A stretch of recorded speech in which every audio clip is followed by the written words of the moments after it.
Prima il Veneto Punto è presente oggi al Ponte dell'Accademia. Sentiamo l'assessore Pierangelo Del Zotto. Questa è la prima uscita che Prima il Veneto Punto fa nel Comune di Venezia. Noi stiamo dimostrando quanto l'azione dell'amministrazione comunale, del sindaco in particolare, sia assolutamente insufficiente per gestire il problema dei lucchetti attaccati ai ponti di Venezia. Noi ci proponiamo, visto che ci consideriamo già in campagna elettorale per il 2015 e forse prima speriamo, ci proponiamo con una certa periodicità, ogni 15-20 giorni, di mettere a nudo una magagna del Comune di Venezia. C'è solo l'imbarazzo della scelta.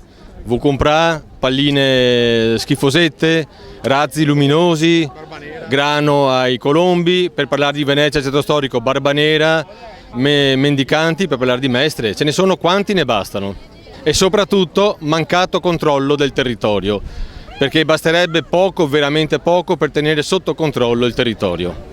Basterebbe una minima azione di monitoraggio. Poi soprattutto abbiamo stimato in circa 5-6 mila lucchetti quelli che sono attaccati al solo ponte dell'Accademia, quindi immaginate mediamente 8, 9, 10 euro l'uno al quale sono offerti, cosa può valere anche in termini di evasione fiscale una cosa del genere. Siamo sull'ordine di decine di migliaia di euro, 80-90 mila euro, scusate.